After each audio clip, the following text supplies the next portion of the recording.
In the early pages of Islamic history, few names are as despised as Abu Jahl, the man who became a symbol of arrogance, oppression, and denial of truth.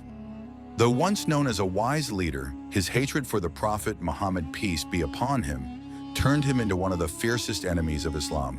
Full name: Amr ibn Hisham ibn al-Mughira al-Makhzumi.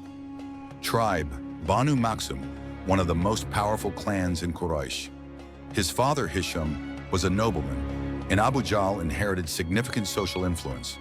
Known for his intelligence, leadership, and bravery in pre-Islamic Arabia, nicknamed Abul Hakam, father of wisdom, by the Quraysh before Islam.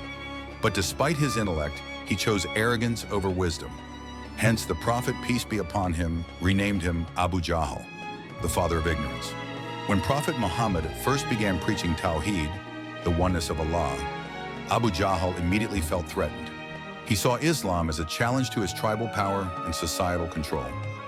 He led the early psychological and physical torture of Muslims, ordered the torture of Bilal ibn Rabah, ERA, with burning rocks on the scorching sand, was behind the martyrdom of Sumayya bint Khayyat, ERA, the first martyr of Islam. Once, while the Prophet was in sujood, Abu Jahl encouraged a man to dump camel intestines on him, an incident mentioned in multiple hadiths, Sahih Muslim, Sahih Bukhari. When the Prophet recited verses from the Quran in public, Abu Jahl mocked and ridiculed him. Surah Al-Alaq, 96:9-13. Most scholars agree these verses refer to Abu Jahl. Have you seen the one who forbids a servant when he prays? Let him call his gang. We will call the angels of punishment. Abu Jahl once confessed the real reason behind his rejection. We in Banu Abd Manaf competed for honor. Now they claim a prophet has been sent among them. How can we accept this? Ibn Hisham, Seerah Nabawiyah. He knew Muhammad was truthful, but pride blinded him.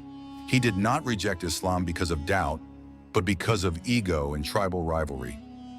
This is why the Prophet, peace be upon him, said, "The worst enemy of mine from the Quraysh is Abu Jahl." Musnad Ahmad. In 2 AH, the Muslims and Quraysh met in the Battle of Badr, the first major battle in Islam. Abu Jahl was the commander-in-chief of the Quraysh army. He marched with confidence, declaring, "Tomorrow we feast in Badr, and the world shall see our power." But Allah had decreed otherwise. 2 teenage Ansari boys, Mu'ad ibn Amr and Mu'ad ibn Afra, fought bravely and fatally wounded him.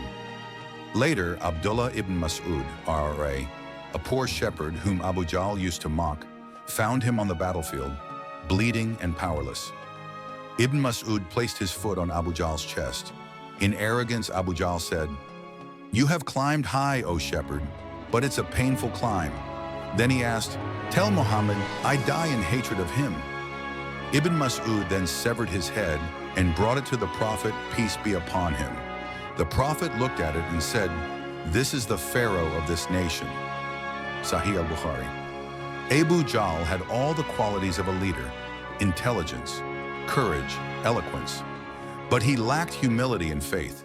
He became a symbol of arrogant disbelief, kibr, a lesson of how intellect without submission leads to destruction. Indeed, those who oppose Allah and His Messenger will be among the most humiliated.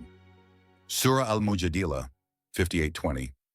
The Prophet once said, "The worst of people is the one who is double-faced, shows one face to the believers, another to the disbelievers." Sahih al-Bukhari. Abu Jahl chose power over truth, pride over humility, and disbelief over submission. His name is not remembered in honor, but in disgrace. He reminds us that no matter how strong or intelligent one may be, standing against truth only leads to ruin. In him, we find a warning for all time: never let arrogance blind you from what is right.